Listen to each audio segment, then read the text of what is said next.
general partner at Moonshots Capital, a venture firm backing exceptional founders at the earliest of stages.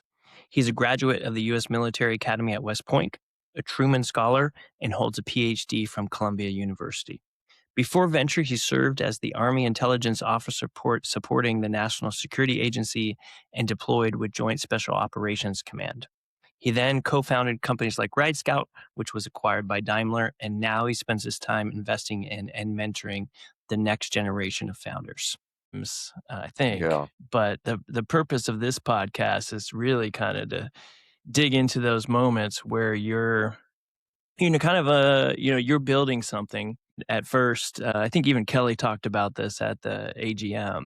It's lonely in those early phases. You see it, you believe something needs to exist in the world, and not everybody can see it yet. And you gotta, as the founder, as the person going through that, you got to believe in that vision and have that conviction to keep going, even though the results may not be immediately visible. And so, as I've thought through your story, I'm sure you've had no shortage of 50 cheers moments. But I'm going to start with a question that kind of goes through, because if you look at the path, you started at West Point, then you went into intelligence, then you started a couple startups, and now you're in VC. What's the through line for you? Well, it's funny. I've described this progression before. Go back to high school, like whoop, climb that high school, that little ladder, president of my class and varsity athlete. Go to West Point. You become like a negative person. And the plebe, broken down to, wiped like a whiteboard. And then you climb the ladder of West Point and then you do well there. And then boom, you're second lieutenant in the Army. Now you're like -2 of humanity. And then you climb the ladder and Army, multiple assignments, and, succeed to the best you can. And then I get out 3 years prior to the actual retirement in my 17th year to become an entrepreneur. Boom, starting all over again, climb the entrepreneur ladder, do decently at entrepreneuring, decide, VC investing, boom, start all over again. Now, so it's like, I think in the aggregate, the bottom of each of these, they do trend up, but each one of those is like a 50 chairs moment, right? Yeah. Yeah. And what I've come to learn, though, is that the climb, this part that I weave with my fingers so eloquently here on camera, the climb is the joy. The Is climb that is the the part you joy. like? Is that the part that kind of I mean, brings you back? I don't mind, the success, some of the financial benefits of success, but I experienced this first when I completed my PhD, which I did on active duty. And man, it was just such a grind to get through to defend the dissertation. And then it's like, you're a PhD, Dr. Cummings. Yeah. But I felt this letdown, like, wait, now what? I'm not grinding away on this huge thought experiment of the last 3 years. And I felt the same way when we sold RideScout to Mercedes-Benz. Like, it's like climb, or shooting, moving, communicating, getting the team moving forward. And then the acquisition happens. It's like, oh, okay, I'll do what they say. Yeah. I know what this is like. Yeah. Yeah. Better It's than most. You've done it more than me. with some help. From some friends. And for the audience, Craig has been a long-term friend and mentor of mine, and through, in fact, we met early days of Ed Backer when we were Yeah. starting off school payments and fundraising. But for you and your story, you like the climb, and you get to the point of like, hey, things are working. And really, I feel like for a lot of people, that's the thing that they're looking for, right? I remember as a father of 2 young kids, I remember, and this is going to sound so, maybe trite because you've heard it before, but I remember a lot and say, this is not about the destination. This is not about the joy doesn't happen when we get to the beach with the kids because it's going to, it'll be great, but it'll probably be short lived. It may rain, sunburn. The joy is in the buckling them in. It's in the tightening of the seat. It's in having that moment with them. It's about engaging with them when they're driving. It's about And it took me a while. That was, 10, 12 years into the marriage. I think I was just the way I was programmed, always about the destination, destination, destination. Let's go, kids, get in the car. Let's go. Yeah. And you just, I think it's part of this larger movement. I think I've just been in this wave of like understanding presence Mm. and trying to be present. I think that's an example of it, being present with your family. But the last thing I'll say is I think about what does the future look like? And, we probably have enough money to be fine. And, and the future wealth looks very good. And I think about, do I still want to climb? And yet I know the answer. I know the answer. Even though it's tempting, I'm like, there's a golf course right there. There's the trip, Mm. there's the beach. But I actually worry. I worry about having that empty feeling. So it's like how to thread a needle as you get older. Maybe it has to do with the elevation of the climb earlier, more like this. But I think I'm always going to need some climb. Yeah. Yeah. Well, you have started Fun 4. I feel like the VC world is a continual climb. But when I was Yeah. looking back on your story, and kind of doing some research and prep for this, there's some things I didn't know. And one of them was you were a political science major, both in West Point and in your dissertation at Yeah. Columbia.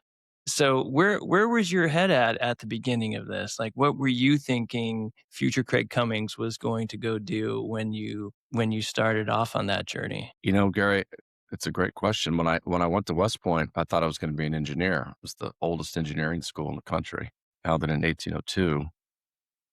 And then I went over and I tried it. I'm like, okay, I don't love this. Meanwhile, we're talking about at West Point, it's called the Soc department, social sciences department, talking about politics, domestic, international. And I said that, I love it. And I didn't, it's funny. At West Point, you feel this pressure like to always do the harder thing. Mm. Was Engineering seemed engineering that harder. harder thing? It was a harder thing, but I'm like, I just felt like those were my people and in political science. And then so I majored in American political science, and then I ended up finishing first in my major. I love that. What did you Even if, love about it? it's What funny what as I what what say this thing to you, like, it's like sitting with you brings up a lot of memories. And even the move to Austin, kids were happy in DC, great friend network, successful, sell RideScout to Daimler, Mercedes-Benz, start going to Austin Monday to Thursday and going, whoa, whoa, these are my people. Yeah. And I'm like, here we go. We're gonna move from DC, my family, friends, everything. Kids are like, what? Yeah. Austin's in Texas, right? I'm like, it's in Texas. But I just, I think another footnote to those is trusting your intuition. I Mm. think that's something that you've always been very good at, Thank you. professionally and personally. You always have this inner compass that tells you Well to do something and you follow it. well, it's guided by good mentors who, give me the thumbs up and say, "Gary, you can go do this, We even mentor if each it's in the other. middle of the night." We mentor each other. That's what great friends do for one another. I love it. So you get the political science Yeah. major, feel like you found your people at West Point. By Yeah. the way, I didn't congratulate. I mean, you were a Truman Scholar, like the very first Truman Scholar at West Point. Yeah. You're thinking, "Hey, this is I'm gonna go serve," but, understanding that's your crew. Were you in DC at the time? They bring us all together. There's about 50 winners. They brought us all to Kansas City, Independence, Missouri, and that close to Harry Truman's home. And that was the end of our junior year. And then what I ended up doing was saying, because it was new to the Army, to West Point, I said, hey, how about I just sort of put this scholarship on ice for a few years? And then later I said, hey, can I do a PhD? And I did. Army usually gives you 2 years to do that. I added a year. And then I did the PhD in political science at Columbia. There, I owned my truth. I didn't try to fake anybody with going to study engineering at Columbia. I did head fake a little bit because by the time I applied for the PhD program at Columbia, I had been at National Security Agency for 3 years, and I had been on the ground floor of Army cyber. Crazy story there. And that's why I applied to Columbia, talking about cyber war. Mm. And so you do apply to very specific departments when you apply for PhD programs, like CERC professors. And then when I got in, I walked over to American politics. I'm like, no, I want to study American politics. I'm not going to do that cyber thing. But it all Yeah. worked out. Yeah, you It all thought worked out. maybe this time the engineering crew will get me, and then, once Well, again the thing is, my minor, if you see, my minor was econometrics, which is like stats on steroids. So this is the way many PhD programs. It's like get your data set and then run them through the statistical algorithms and then help determine relationships and write your paper. I could did probably you write. It's funny to think in Claude, I could probably write my PhD in about 15 minutes now. I know. Never thought about that. It's a different world. It's a different world we're For living in. sure. For sure. So, I do wanna get to the NSA piece, but what was it about West Point? Did you always wanna serve? Was this part of kind of your DNA? Is like, "Hey, I'm gonna go serve my country for a period of time." Gary, I wish I could say I could give that honest answer. Say I Yeah. wanted to serve, but the honest answer is so my father was an Air Force officer, so I was a brat like you. Both of my brothers went to West Point, and they were 7 and 9 years ahead of me. So yes, I was an accident. Let's just get that out there. And then, so what I saw was like cool uniforms, these cars, these rings, pretty girlfriends, Army Navy football game parades. I'm like, they do leadership. I'm like, I'm down with leadership. So go to West Point, get into West Point, show up. And they bring everyone in to this place called Eisenhower Hall, big auditorium. And they say, you're going to the best experience of your life. And then say, okay, time to say goodbye to your family and friends. You got 60 seconds. Parents this way, new cadets that way. And you walk out the doors and they're fire breathing dragons, like screaming, Cummings, get down here. What are you looking at? Hurry up. And then you get on the buses. Next thing you know, you're stripped down to nothing. Literally, you're getting issued underwear, hair's gone, shots. And then you're marching that day. And then you're in, it's basic training, which the fact that it's called cadet basic training, I suppose they sort of put it out there for you, but I didn't really know What was how coming? miserable it was going to be. So Yeah. then we're like 2 weeks in, we get access to a phone booth. I call my brothers. I'm like, you guys did not tell me anything about this place. This place sucks. Do they have And a they said, return policy? yeah, right. Said, well, we thought if we told you too much, you might not want to go. And I'm like, well, if they can do it, I can do it. And that's a true story. Didn't do proper diligence at the time, but I did thrive at West Point. And my roommate, who was the best man at my wedding, who did the words under my picture in the yearbook, he said, this place never really got to Craig. And then he said, it may have had something to do with that Lawton, but I did end up having a great experience there. And I do think it's the number one best educational experience in the country. And I don't mean that in a boastful way, more in a, well, why do you say that? The class sizes are small, like your biggest class size is 22. It's a total development, total character development, Yeah. anchored in duty, honor, country, and integrity. You're taught the tradecraft of leadership. Like millions of dollars are spent, in teaching any single veteran the tradecraft of leadership. And so for all those reasons, and just the spirit of that place, which I think is so well captured, and this is across the academies too. I really think of all the academies as one big academy now. But if you think about the Army Navy football game, which I'm sure you've spent a lot of time thinking about that, Gary. I just But see at the your Instagram reels, and that's what I think of yeah, with Elon Musk, when right? you're there with Elon Musk and Blake. But the best moment in sports in the world is at the end of the Army Navy game, when the game is over and the players walk over to the other side and they go first to the losing team. And then all the football players stand together and they sing the alma mater of the losing academy. And then all those players walk across to the other side and they sing the alma mater and stand at attention. And it's just like, that's what it's about. That is the most incredible, 4 minutes in sports, is watching that sportsmanship, that camaraderie. Yeah. It just puts it all in perspective. So I want to just pause on one thing you said about your brothers, because I think this is true sometimes. If you knew that the pain that you had to go through was coming your way, you may not have gone through it.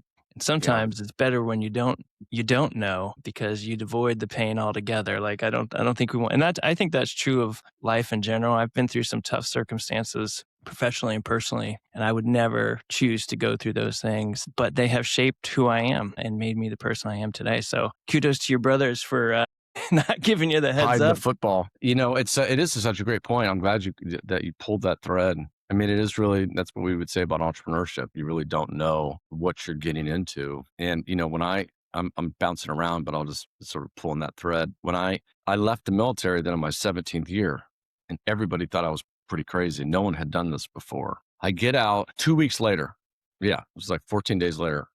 Cotton finds the lump in her breast. 2 weeks later, full mastectomy, reconstruction surgery. And this is right after I get out of the Army to do a startup. Fast forward now, it's 4 months later, 5 months later, and we had 2 payrolls left. We had about 45 days of cash left in the business. And I was like, oh my gosh, I can't believe I leave my 17th year now. Wife gets cancer, leave all the benefits, doing a startup, we're almost out of money. And then I was able to pull together a meeting, and right as the plane was crashing, we pulled it up. And then we had the stress of having to deliver on this massive purchase order from the armies. You wouldn't choose that. I mean, those Nobody would. moments, man, they truly test you.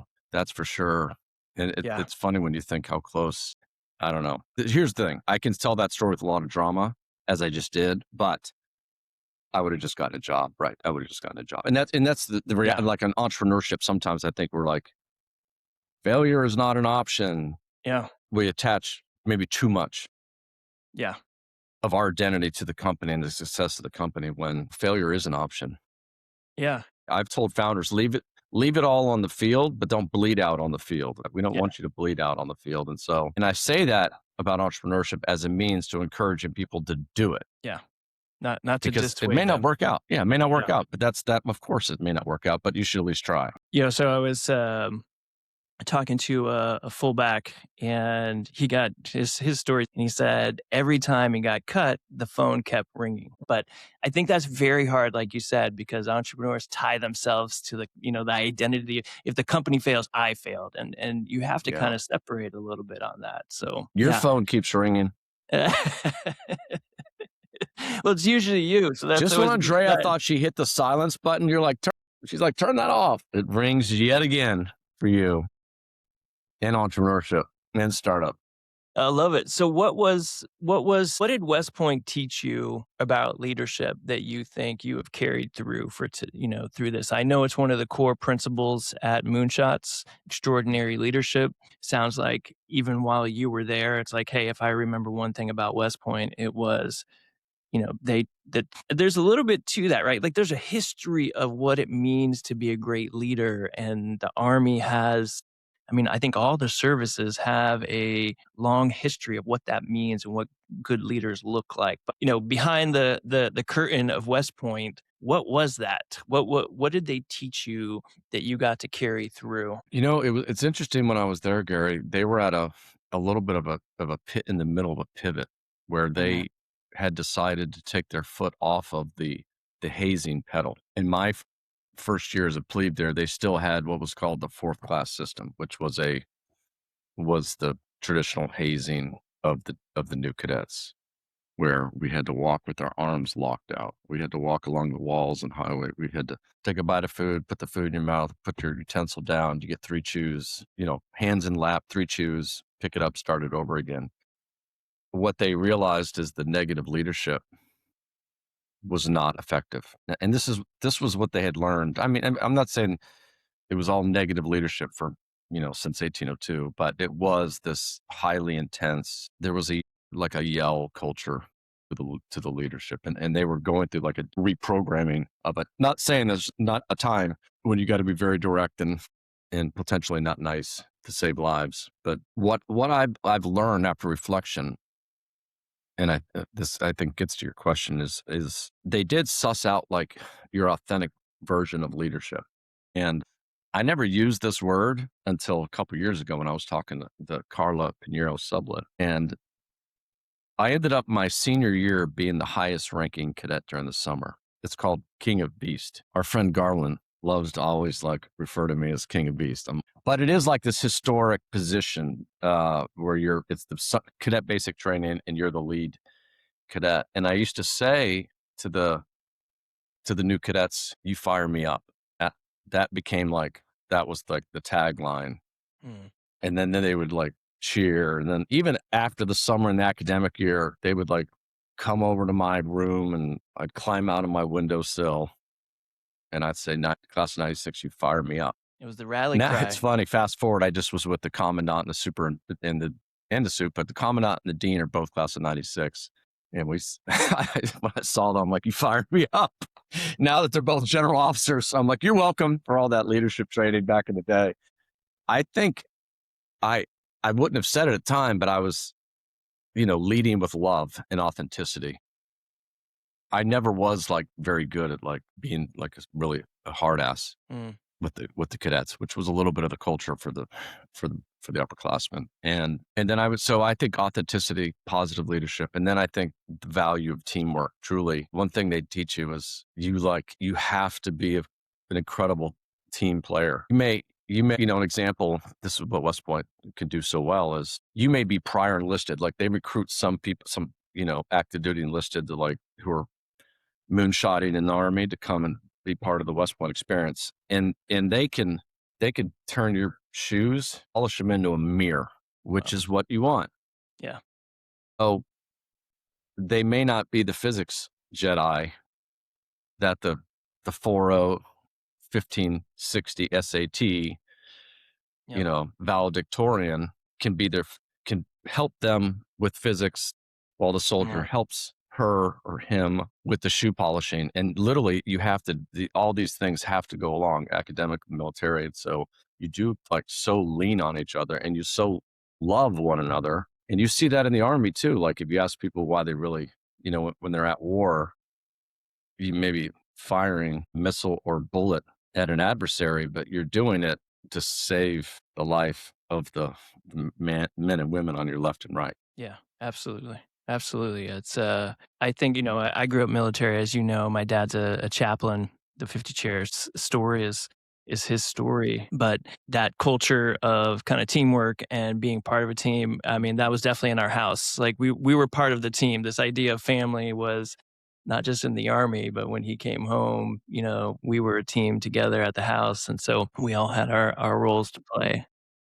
I love that. I love Yeah. that team family, You team do that family. really well. I've seen that with your I kids think we and do it, and but I never use those words. I like that you shared those words. I think yeah, that is true. Yeah. I mean, anyway, very fortunate to have gone there. I stay close to West Point and I help, mentor high school students that are seeking admission to West Point. It's a special place. And every now and then I'll host somebody like Elon Musk at a Army Navy football game I mean, alongside Blake Hall and Kelly Purdue.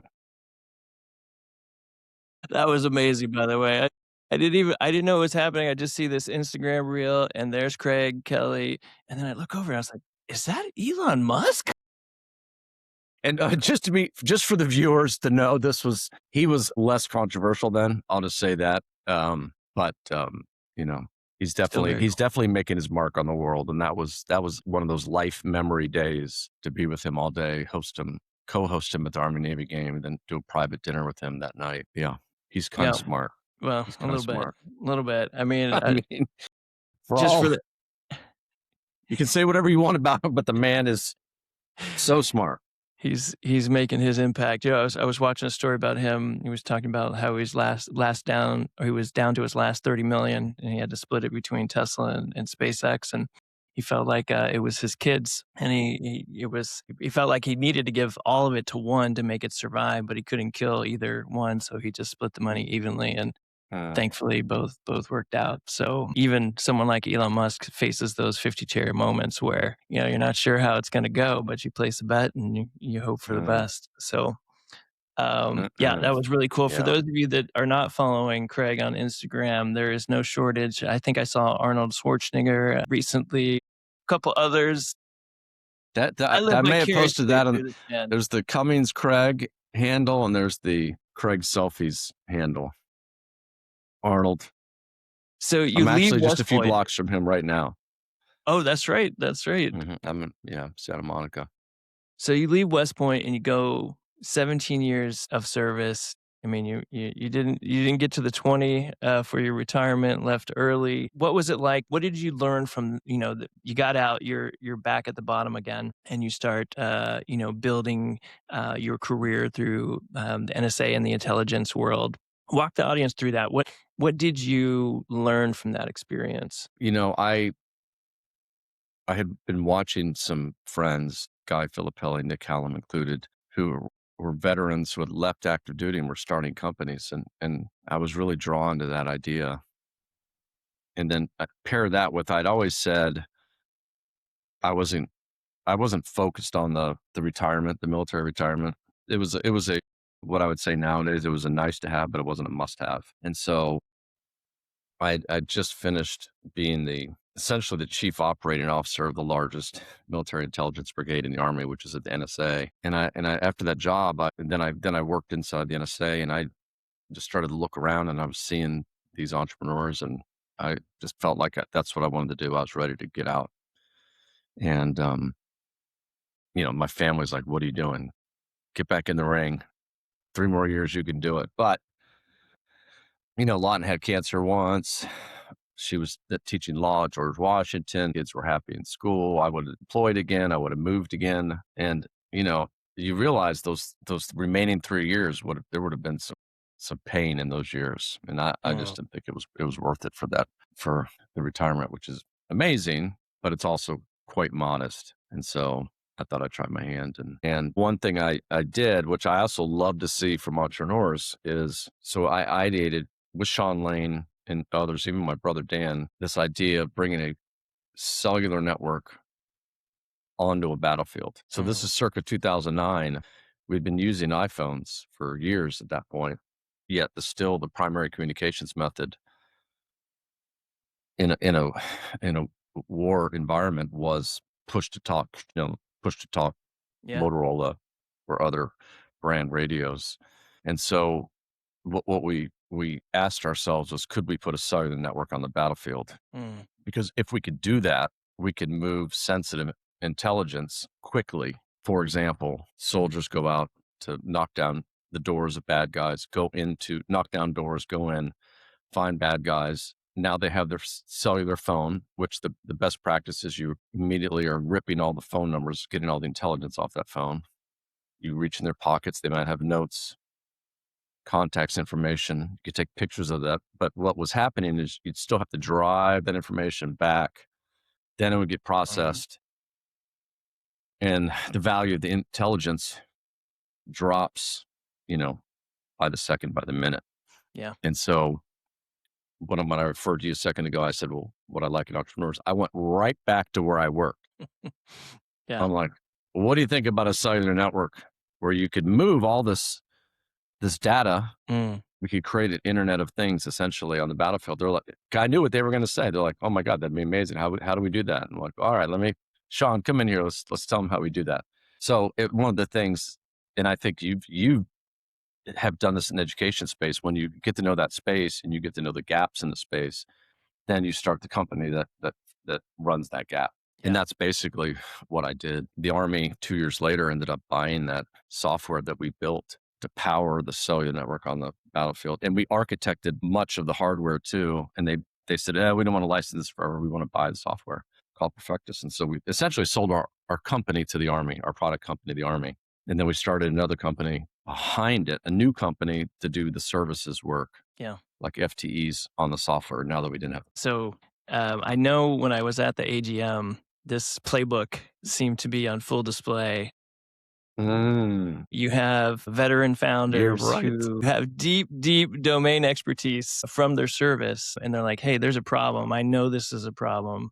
A lot of times you can't fix the problem internally. Like, you can't do it while you're in. And I don't think that's just a problem in the military. That's big organizations. You see it all the time. People have to Yeah. leave the organization to solve the problem. Is that something you guys look for as you are it's like one of your principles is deep domain expertise, but it helps if you've been in those shoes, understand that to a level like as an operator. Is that part of the thesis of Moonshots? I I would say for sure. Not always are we backing an entrepreneur that has deep domain expertise. If you look at our flagship investment in ID Me and Blake Hall, He was a ROTC at a Vanderbilt Army on star, multiple Bronze Stars, the B devices. For business school, then he has this idea for, at the time, it's called Troop Swap, which was Craigslist on a military base, basically. So he had, now he did, I guess you could say he had the domain expertise of moving and knowing like, well, if Craig's leaving Fort Hood and has a couch to sell and Gary's moving to Fort Hood and needs a couch, I should connect those two. But that was more of a, more tangential. Blake just had a fire in him. He had the leadership prowess, like it just, you could feel it in the room. Whatever he was selling, we were buying that day, literally. The answer was yes. And we also know founders that they're going to pivot, but we definitely, if you look at our investment in ViroNexus and in Summit, who you heard, Naval Academy grad, incredible leader. And now ViroNexus is his fourth biotech company. And so it's the perfect storm of the veteran DNA and leadership with that subject matter expertise. I mean, that company, Yeah. I mean, you talk Yeah. about going to the moon. Holy smokes. I He's was, curing cancer, as you saw. He's cured 2 patients yeah. of leukemia Um, completely. I was on the edge of my seat during that entire presentation, seeing what he's doing and, just how it got started. That, Yeah, the story about those his kids that he friend's saved. daughter. Yeah. Yeah. Yeah. Amazing. Amazing stuff, man. I mean, when you see, I think when you see the thesis, like our thesis is we invest in extraordinary leadership. When it comes down to the actual decision making, we both have to feel that it's I don't want to get bleeped out, an F yes. Yeah. Yeah. You have to have that sort of conviction. And like when Samit told us about ViroNexus, we about jumped through the screen. I mean, I was having lunch with them. So I about jumped across the table. That's an F yes. Like, oh my Yeah. gosh, how much Yeah. money can we put in this deal? And you see it, right? Like it just like when you talk about this FES, you see it like all those founders. You're like, of course you invested in these founders and in their companies. Yeah, well, I have to say, you guys have been on a tear. That AGM was full of F yeses as far as the presentations that were given. Amazing work. Appreciate And it. just for full disclosure, LP in Moonshots Capital, but was also a founder. And Craig was my first investment Yeah. from Ed Backer all those years ago. So I was happy to come back and be a part of the family and support the Oh, work. that's amazing. I mean, that's the best compliment we get is when a former founder becomes an LP or the founder invites us to invest in them again. Love it, man. So I want to talk about just in those moments, and I want to shift to kind of advice as people are listening, because a lot of times I hear people will ask about, what happens when, Craig and Kelly are behind the scenes and their team or any investment firm is looking at a pitch deck. It always seems like this, mystical, magical place, and they go off and do their thing, and then they come back and give a decision. But I know, you've seen, I don't know how many decks a year, and there's some pattern recognition that starts to happen as you see more and more founders, you see more and more pitch decks, and you say, hey, there's some lines that, just because of the volume of what you're seeing, you're bound to see some connections between, hey, our thesis and the industry, and we put these 4 things together with our expertise. This has a great shot at being successful. But Yeah. what are those things that you guys are looking for? So if someone's pitching you, what is Moonshots process and maybe the biggest mistake that founders make when they pitch you? Well, we start with leadership and we do have a framework around it. I won't go into the framework. A lot of the things that you would assume would be on that list. Then we look at the size of the opportunity. Like how big is this opportunity? Is it a venture opportunity, which is a power law business, which means if you look at our early funds, can a check of 2 million at least 10x and return the entire fund? And so the third thing we look for is, can our networks provide a proverbial unfair advantage? Like, can I leave the pitch and like call 10 friends, say, oh my gosh, Gary, you got to see this. It's perfect for you. You're going to love this founders. And so back to the first one on the extraordinary leadership, we look for those traits, and we've now, the longer we've been investors, we develop these little catchphrases, and one of them is it a pro CEO? Do they know about venture capital?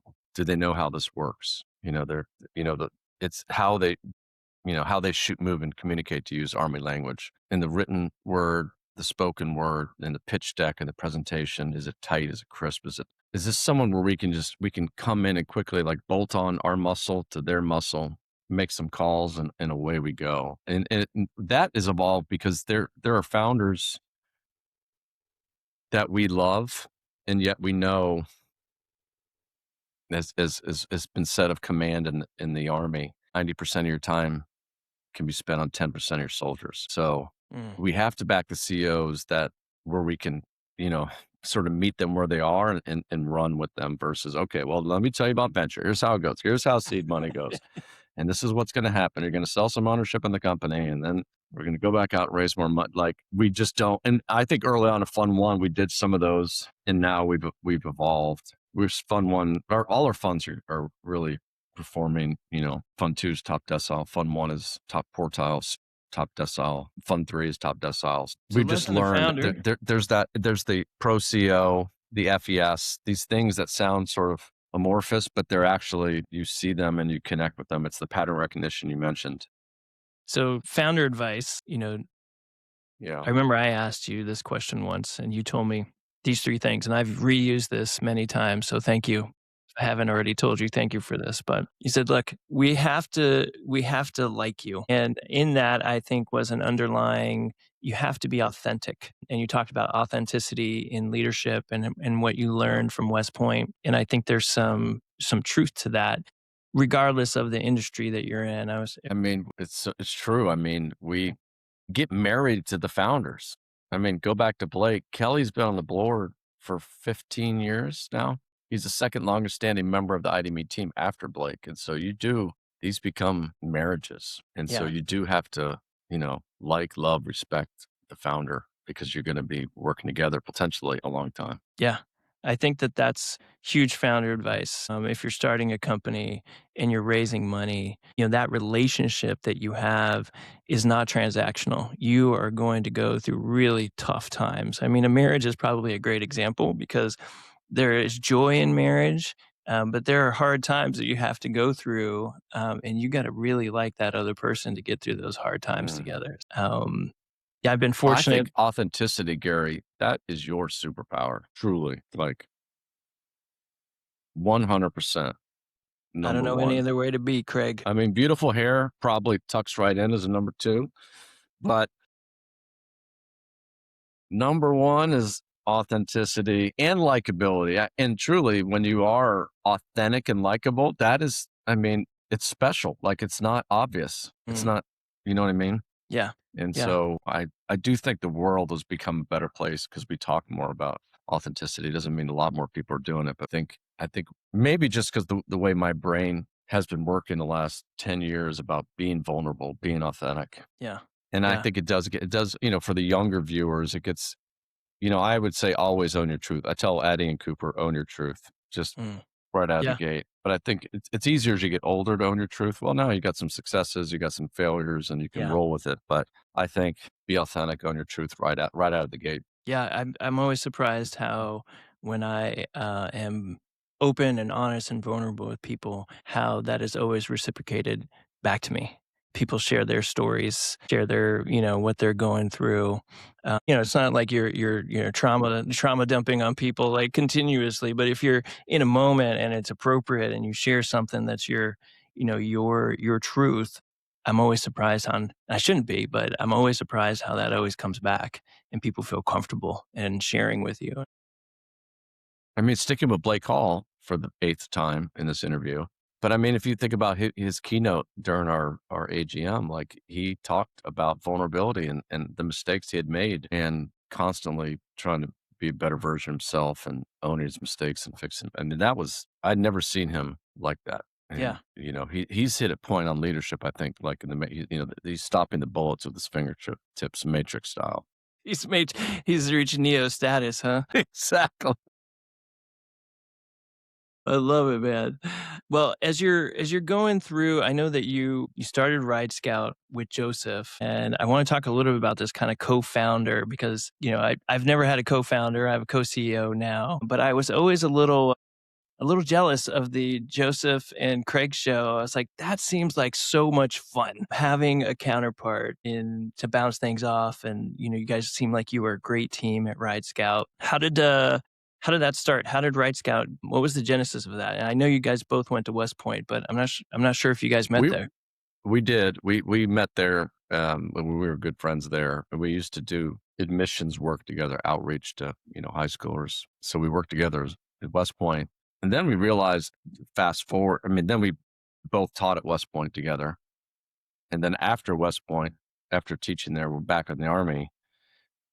The technology that I was deploying through these teams of intelligence soldiers, we were giving them special technology to take to Iraq and Afghanistan. And Joseph became like this. Joseph and Blake, which is funny, these stories, they both became experts at integrating these teams and this technology to find, to geolocate bad guys. So with both Blake and Joseph, we were working together unbeknownst because we were sending our teams out of the NSA, training them, and then sending them forward to the tactical teams. So Joseph and I had a long, long history. And then we were at a party at Jason Dempsey's house. I heard Joseph saying, because he's just hyper optimized. His brain is always, how do I hyper optimize every aspect of my life? So we talked about the spreadsheet that he was using to get from Arlington to the Pentagon, and that some days it would be the bus, it would be a carpool, it would be a bike drive. Mm. And I'm like, that's really interesting. I think there might be a company behind what you're talking about. So I said, look, this is what I'm going to do. I'm going to put $5,000 into, let's get a joint USA account. And Joseph's like, $5,000. Like, oh my God. Back in the days, like, holy smokes. It's like I said, $1 million. I said, look, let's suss this out. He was moving to Austin to run ROTC at the University of Texas, Austin. And I see the USA account. It's like bar, dinner, bar, iPad, bar. He's like, I've been having a lot of drinks with people. I'm like, I know you have, Joseph. And he goes, people like this idea. They really like this idea. I'm like, all right. So then I plowed in more money. Let's build an MVP. And then he built the MVP. At the time, it was called Going My Way. We had later renamed it the Ride Scout. And we had to raise money, and he had this MVP. And so we actually did a lot of the raising in Northern Virginia. I'm like, okay, do not hold that phone close to anybody. And if somebody reaches for it, you pull it back. Do not let them get close to that. Like, do your thing here with the. Whew. But it was just enough. But no touch. See, but no touch. Exactly. So we were able to raise money just around Joseph's,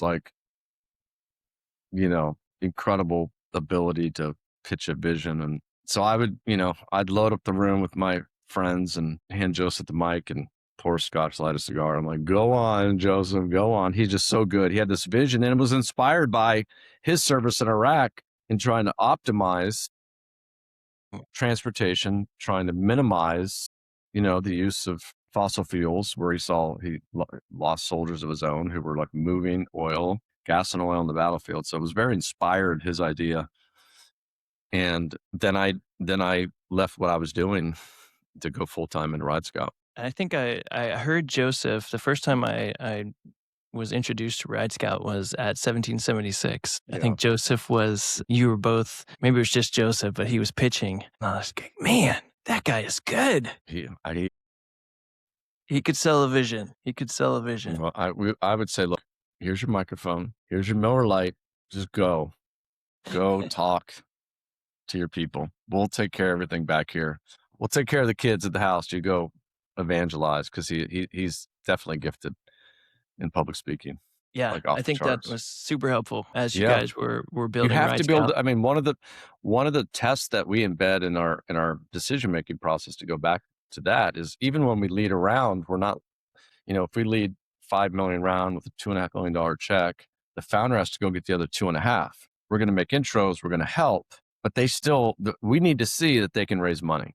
The CEO has to be able to sell and raise money. Yeah. Otherwise, it's a problem. Well, you guys were a dynamic duo. I've been in a couple of those rooms where the checkbooks just came out and Joseph would do his thing and off you guys were off to the races. But We I still know it. talk every day. I talked to Joseph yesterday. I Yeah, mean, he's like an we literally, amazing, yeah, like amazing literally dude. every day. He's one of my besties, like you. Yeah, he's a cool dude. Well, I'm honored to be in that circle, Craig. Honestly. Likewise. So when you guys were going through that process with RideScout, I know that there was definitely kind of like a 50 chairs moment where you weren't sure what direction was RideScout was going to go. The ending to the story, spoiler alert, is Craig sold to Daimler, and it was a well deserved exit, good amount of I think income for both you and Joseph out of that deal, but it wasn't so obvious at that point if where that was going to happen. So walk me through that. How did you guys deal with that fine line that every founder goes through of watching the bank account and then knowing there's a potential acquisition that's on the horizon and kind of balancing that emotional part of like I don't want to get too excited because I know this could happen, but it could also not happen, right? Can't share exactly all the details with your wife or your spouse. Luckily, you had a co-founder, so you guys could share that journey together. But that is a emotional roller coaster period of times. Yeah. As much as you're willing to share in that part, what was that like? How did you We guys manage that? we were always, I mean, I would say we had to hustle really hard in the early days of it to get the money. And then we were out for Series A, and we actually went up to the Bay Area in Sand Hill Road. And I remember while we were out there, Google integrated Uber into Google Maps. So if you, as you were saying, I'm going from A to B, and would say walk, bike, bus, drive. They added Uber, and we got interviewed by a tech platform, and they said, "What do you think about this?" Because the idea of RideScout was list out all the options to get from A to B, and then choose the one that was that fit your time and economics. And we said it just validates our idea. We love it. We love the validation of the idea. And I remember like the headline the next day was RideScout co-founders not worried about Google's integration of Uber, but they should be. And it was like a humbling I was like, man, because we're like, yeah, no problem. Anyway, but while we're out there, we met with an investor and they said, Mercedes-Benz is getting ready to bring Movil to the United States. We're like, what? And we were Movil, which is a little bit of a different name. I'll say that, Moovel, which we were tracking them. And RideScout were doing the same idea. And of course they were going to have the empire Mercedes-Benz to back this. We came up with this idea with our team, Rachel Charlesworth, who was running market time, and we called it the summer of 69. And June 9th, we turned on our app in 69 cities around the country. It allowed you to find like public transportation, car to go, Zipcar, and all of the options that were available at the time. After we did that, we got a term sheet. It was actually the term sheet was from Hertz for Series A, because Hertz was also trying to become less a car company, more a mobility company. And then the phone rang. I was actually at BTS. Phone rings, and it was the team from Movil, and they said we want to have a discussion about potential acquisition. So we spooked them. Our team of 12 spooked The big giant. the Mercedes-Benz team. They're like, oh man, we're just going to 59 cities. We're just going to go ahead and acquire. And we did that because we knew they were coming over. And then so begin the Can I discussions. pause there for a Yeah. moment? Just so, Yeah. so you Yeah. were you were aware like time was precious and you're like, hey, we got to do something big. And the big was we're going to go 69 cities, whatever we got to do. We're going to do this because we need to kind of put our stake in the sand. And this is Exactly. the moment we need to create. What was the insight that said, I feel like founders struggle with this sometimes, but you've got to create momentum. And there are big people out there, and you guys, you spooked them. you know, 12, a company of 12 getting out into 69 cities. I can imagine that was not an easy task for your team to pull off. But as a founder, you knew like, hey, we got to go do this.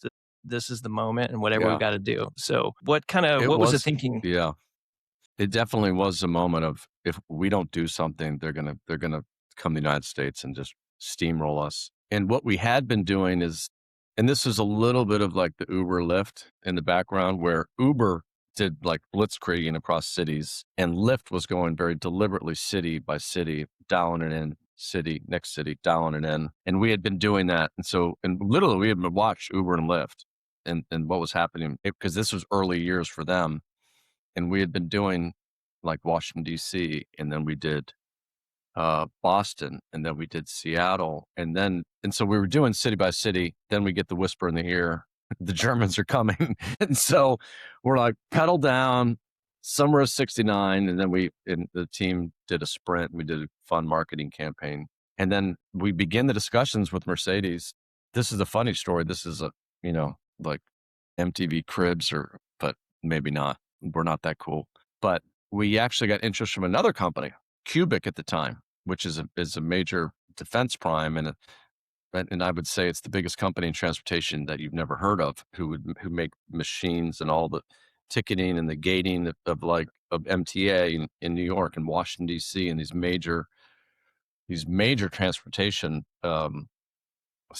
hubs and cities, and they wanted to have the RideScout paired to the transportation apps. So like the public transportation is like is the main muscle, but then how do you get there and from there? And so that was a discussion. So we go down and we're pitching in San Diego. Joseph, okay, now he has the phone up, boardroom with executives. Now you can show it because this was fast forward a couple of years. He's doing a demo, phone rings, it says Amy, wife, in parentheses, Copser.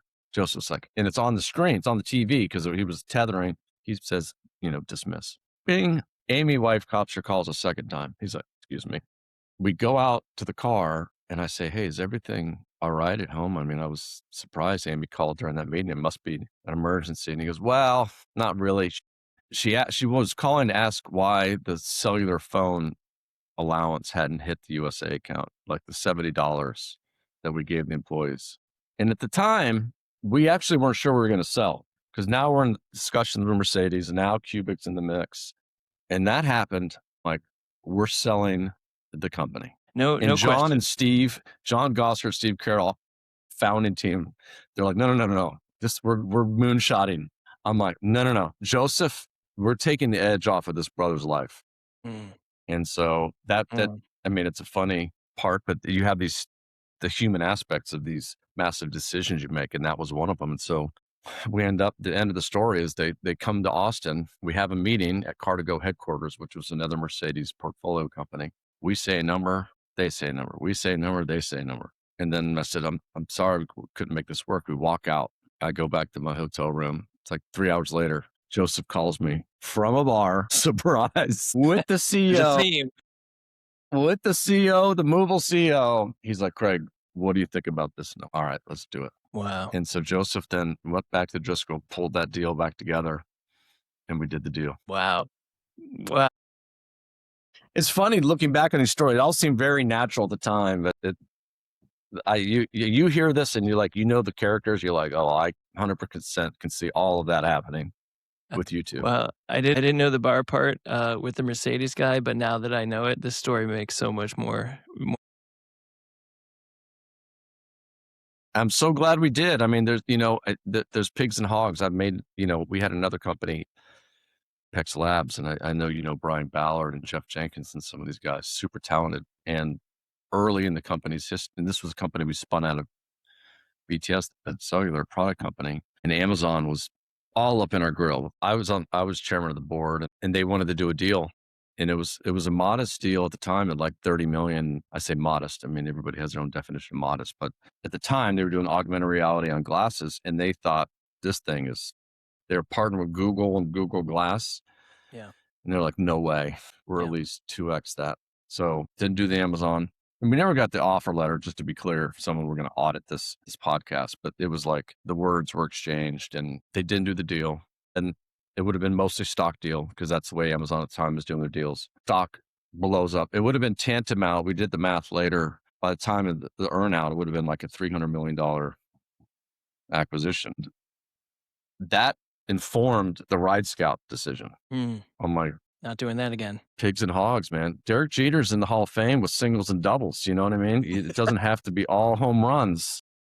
And so all these things, these life experiences, they inform your decisions. And you definitely, in the advice column, I'd say this is where you trust your intuition because Mm, all these data points come together. Some of them you realize, some of them you don't realize. yeah, I can totally relate to that.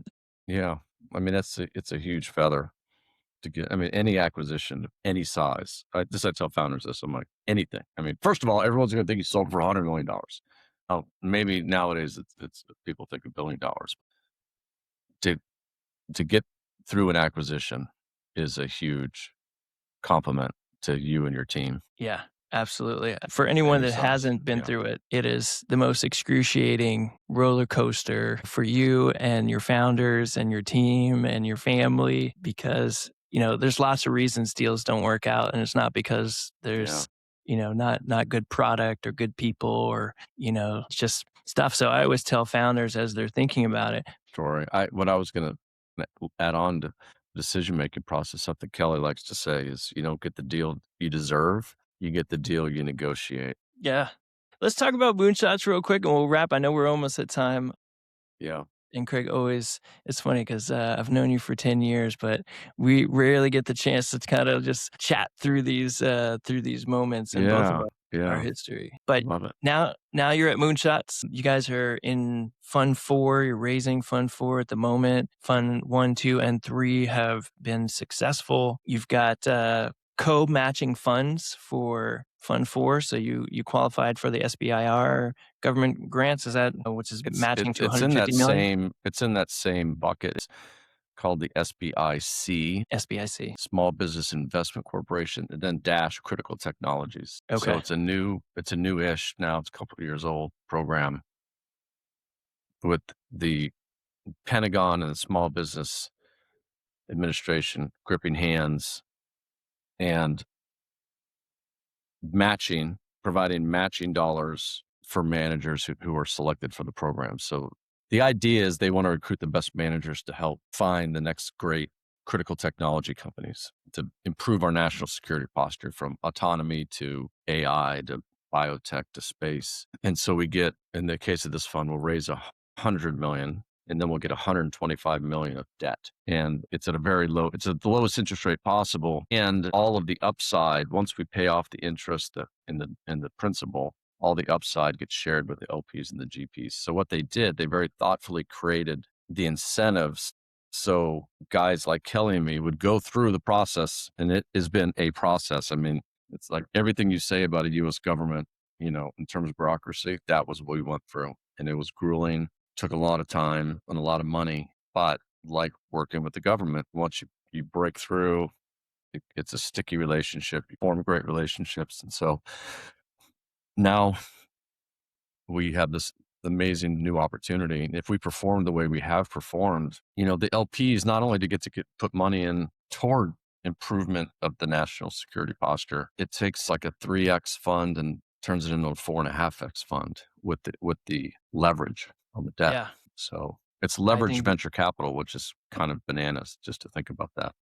I love the concept, and I love that the government is kind of waking up to these new ways to partner with folks that are experts in the space. Obviously, with the due diligence of taxpayers' dollars coming against that, but you guys have passed that test, and I think our country's in a place where we need innovative solutions and we need funding to go support these veterans that are doing those critical dual defense projects. So I'm excited about that. We're as you're kind of building moonshots, and I love the name. What are you and Kelly most proud of? I think I don't know if anyone's ever asked me that question, even though it seems like a softball. It takes some thought. I think I may be most proud of how many veterans we've inspired to become entrepreneurs or investors. And so now there are many. We when I was briefly an armor officer, I was a tank plow platoon leader, and we put these big like claws in the front of a tank, and we would plow through like concertina wire, and then everybody else could go through. I feel like that we've been like that for veterans, both as entrepreneurs and investors, and so I think I'm probably most proud of that. I'm proud of our business marriage, you know, 2005 to 2026 now, so 21 years. But like It's a you're long proud of your time. marriage, I'm proud of my marriage a lot. At 33, proud of because doing things like venture, the stress associated with investing other people's money, even though we are not the same person at all, but we are so aligned and so I feel super honored, proud to have him as a partner. I think the relationships over the years that we have with someone like a Blake Hall, as I said, Kelly's his brother, I'm his brother-in-law, but like the friendships and helping to grow some of these companies and truly having an impact, like Red 6 being selected into these major programs in the Air Force where they're using their technology now for pilots to fly real aircraft, real jet against and with synthetic adversaries and allies. When you see it happening, you're like, wow, we're actually literally improving, saving precious, tax dollars, improving training for pilots. So there's a lot there. It's VC, we work incredibly hard. Like I don't think anybody realizes. I used to think we just went to Napa to a wine party and they would give us swag bags full of cash on the way out the door, and then we just go give it away. But man, we got to raise that money, find the companies, deploy the company, be on the board. It is so much work. But to your question, it gives you the opportunity for so much pride. And so I say it's a good thing I love my work so much because it's so much work. Yeah, well, I think, thinking about legacy, you guys are leaving behind a legacy. So I'll ask you a legacy question, Craig. As people are looking out at their own 50 chairs and maybe they're not quite there yet, but they see Craig at the top of the mountain, they want to be there. What advice do you give them? I would say embrace the journey. Like really, that is super special part of it. It's like moments like this and being with you and talking about it. It's about having the team in a room and trying to like plow through one of your toughest challenges. I'm not sure that's the best answer, but it's where my brain is today. Yeah, What that also signals is it may not work out the way you want exactly, but if you're focused on the journey, obviously trying to hit the North Star goals, but I think if you could be present with those relationship, with those people, with that mission, I mean, there's nothing better you can do right now. yeah. And the last thing I guess that maybe another way of saying is the secret to having it all is knowing when you have it all. Wow, that's powerful, man. That's powerful. And that Yeah, I've seen I that. know I speak for you and I know you have it all. Wow, I know thank you you. have it all through I your know you do too. marriage and your family, your friends, and your whole trajectory and all the things you've done. So, but Amazing. sometimes people can miss that. They can miss out on that. Yeah, yeah. They, And it doesn't mean so it's not about becoming a billionaire or having a billion. Like the wealthiest people I know are guys like you,